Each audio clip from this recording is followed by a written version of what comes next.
नमस्कार दोस्तों, स्वागत है आपका विद्यालय टीवी में।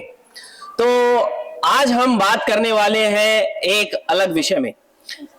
विषय ऐसा जो बच्चों को लुभाए, विषय ऐसा जो बड़ों को हमेशा सजग बनाए। यह विषय और कोई नहीं, यह है सीख। सीख या बोलूं लर्निंग। क्या हमें लर्न करना चाहिए?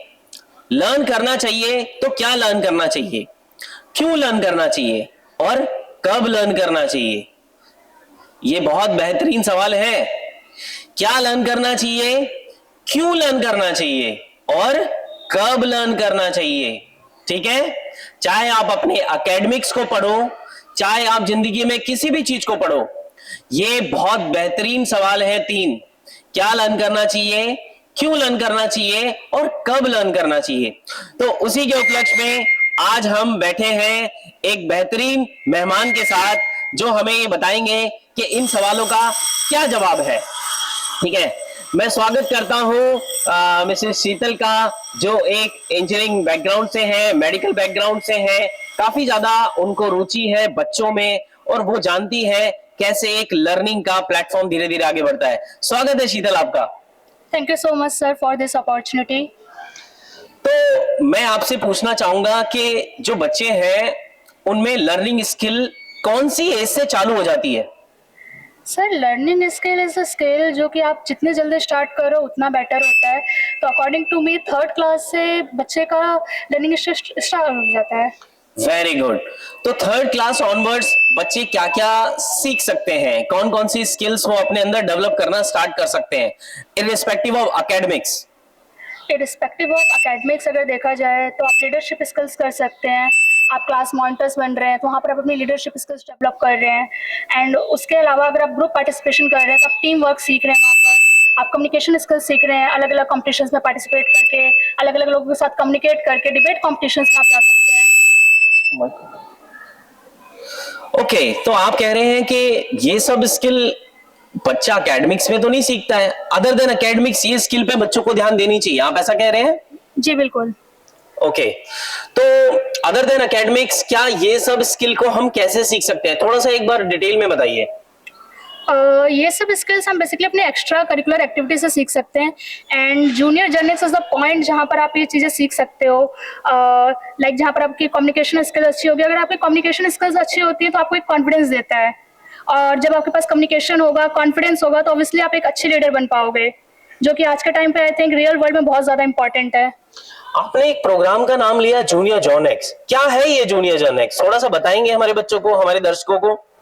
Junior Journix is basically media literacy programme, जिसमें बच्चों को अलग अलग एक्टिविटी कराई जाती है एंड उसके थ्रू उनके स्किल्स को, सॉफ्ट स्किल्स को बेसिकली डेवलप किया जाता है, और उनके सॉफ्ट स्किल्स को एम्फसाइज किया जाता है कि वो कैसे डेवलप करेंगे। उसमें हम अलग अलग प्रोग्राम्स करते हैं, बच्चे उसमें इंटरव्यूज लेते हैं, और भी बहुत सारी चीज़ें होती हैं, एक्टिविटीज़।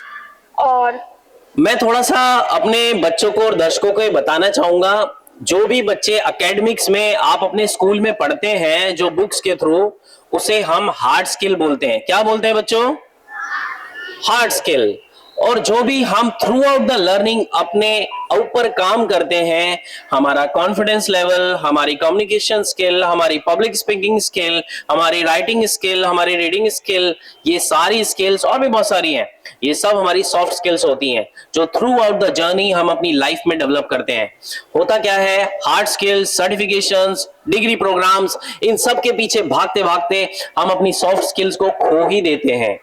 शुरुआत होती है हमारी इसी स्किल से, जब हम छोटे छोटे नन्हे मुन्ने बच्चे किंडरगार्टन में जाते हैं, शुरुआत इसी स्किल से होती है। बट धीरे धीरे हम उन स्किल्स को खो देते हैं, और खोने का परिणाम हमें आज नहीं दिखता। खोने का परिणाम जब दिखता है जब हम अपनी पढ़ाई पूरी करके रियल वर्ल्ड में पहुंचते हैं, जब हमें नौकरी करनी होती है, जब हमें खुद का व्यवसाय करना होता है, तब हमें पता लगता है कि इन स्किल्स का कितना बड़ा योगदान है हमारी जिंदगी में। हम तभी अपने आप को बहुत कमजोर महसूस करते हैं। इसीलिए this is the right age. तो मैं एक सवाल और पूछना चाहूंगा मैम आपसे, कि आपने तो बहुत सारे बच्चों को देखा है, पढ़ाया भी है, आपका लाइफ साइकिल में बच्चों से इंटरेक्शन काफी रहा है, तो बच्चे जब ये सब स्किल्स पे ध्यान नहीं देते, तो what are the challenges they face at the age of their 80s और आफ्टर दैट? आफ्टर 18 क्या प्रॉब्लम्स आती है कि जब आप इंटरव्यूज के लिए जाते हो या फिर आप कहीं पर भी स्टेज पे बोल रहे हो तो आपको एक स्टेज फियर होता है मेन। एंड आप इंटरव्यूज में भी जाते हो तो आपके पास पोटेंशियल होता है बट आप अपने आप को एक्सप्रेस नहीं कर पाते हो चीज़ों को। तो कहीं ना कहीं जो आपका हिडन टैलेंट है वो बाहर नहीं आ पाता और लोग ऑब्वियसली आपको अंडर एस्टिमेट करते हैं।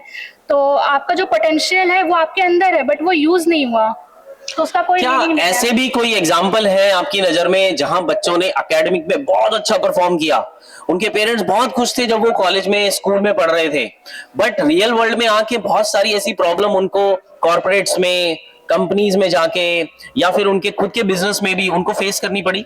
मेरा एक फ्रेंड था, he is a topper of my class, लेकिन उसके बावजूद भी उसका क्या था कि वो अच्छा था हर चीज़ में, एकेडमिक्स में भी, इवन स्पोर्ट्स में भी अच्छा था, बट स्टिल जब उसको किसी के सामने बोलना होता था या फिर इंटरव्यू में जाना होता था वो बहुत ज़्यादा नर्वस होता था। नर्वसनेस इज़ ओके, लेकिन एक लेंथ तक होती है कोई चीज़, बट उसका इतना ज़्यादा रहता था कि उसका पैम्परिंग वगैरह इश्यूज़ होते थे इंटरव्यूज़ के टाइम पे। और लास्ट में भी जब हम कॉलेज में भी आए तो उसको लास्टली बहुत अच्छा पैकेज नहीं मिल पाया था जितना वो डिजर्व करता था। आई थिंक उसका 50% भी उसको अच्छे से नहीं मिला। ओके, मतलब आप ये कह रहे हैं कि इतनी सारी स्किल्स को जब हम ध्यान नहीं देते हैं तो ये आपकी लाइफ में इतना बड़ा इम्पैक्ट डालता है कि जिस चीज को हम पाना चाहते थे वो भी हमें नहीं मिलती है। एग्जैक्टली। ओके, तो क्या हम इसको अभी से शुरू करें या सोचे कि नहीं पहले एकेडमिक्स बना लेते हैं उसके बाद ध्यान देते हैं? What are the challenges we observe? मतलब वो चैलेंजेस क्या होते हैं कि अभी नहीं किया तो कभी नहीं, वो बाद में जाके बहुत तकलीफ होती है, ऐसा कुछ होता है? हाँ, क्योंकि जब हम छोटे होते हैं तो जो हमारी लर्निंग कैपेसिटी होती है वो बहुत स्ट्रांग होती है, हम किसी भी चीज़ को बहुत ईजिली अडेप्ट कर पाते हैं। बट जैसे जैसे एज बढ़ती है सीखने की, माइंड की जो कैपेसिटी है वो कम हो जाती है, तो फिर उसके बाद हम इतना यूज्ड टू हो जाते हैं कि हाँ हमें और ज़्यादा चैलेंजिंग लगता है। बट जो बच्चे होते हैं, स्पेशली आप लोगों को मैम जो बोलती होगी कि हाँ ये नहीं करना है, ये बहुत हो, आप वही करते होगे। Thank you so much ma'am, I just want to interact with my child. Thank you.